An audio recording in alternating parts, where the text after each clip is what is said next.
ലഹരി ഉപയോഗിച്ച് കാർ ഓടിച്ച കോളേജ് വിദ്യാർത്ഥി 5 കിലോമീറ്ററിനുള്ളിൽ 8 വാഹനങ്ങൾ ഇടിച്ചു തകർത്തു. കോട്ടയം മെഡിക്കൽ കോളേജ് റോഡിലായിരുന്നു അപകടയാത്ര.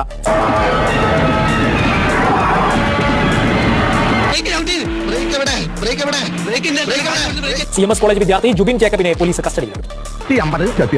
കാറിന്റെ ഹെഡ്ലൈറ്റ് ഒന്ന് ടയർ ഒന്ന് റേഡിയൽ. CMS കോളേജിന് സമീപത്ത് വെച്ച് യാത്ര തുടർന്ന കാർ കുടമാളൂർ കോട്ടക്കുന്ന് വരെയാണ് അപകടകരമായി റോഡിലൂടെ പാഞ്ഞത്. ചുങ്കം മുതൽ നിരവധി വാഹനങ്ങളിൽ ഇടിച്ച ശേഷം നിർത്താതെ പോവുകയായിരുന്നു. ഇതുകൊണ്ട് തികയൊന്നും തോന്നുന്നില്ല. നാട്ടുകാരും മറ്റ് യാത്രക്കാരും പിന്തുടർന്നെങ്കിലും കാർ നിർത്തിയില്ല. കുടമാളൂരിന് സമീപം റോഡ് വശത്തെ മരത്തിലിടിച്ചാണ് യുവാവ് ഓടിച്ച കാർ നിന്നത്.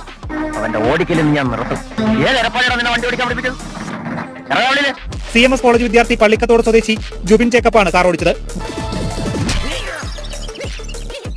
ത്തിൽ നിന്ന് മദ്യക്കുപ്പി ലഭിച്ചു. ലഹരി തലയ്ക്ക് പിടിച്ച് അബോധാവസ്ഥയിലായ യുവാവിനെ നാട്ടുകാർ പിടികൂടി പോലീസിന് കൈമാറുകയായിരുന്നു. ഇത്ര പേർക്ക് പറ്റും. ഞാൻ ഇതിൽ നിന്നും പ്രതീക്ഷിച്ചതാണ്.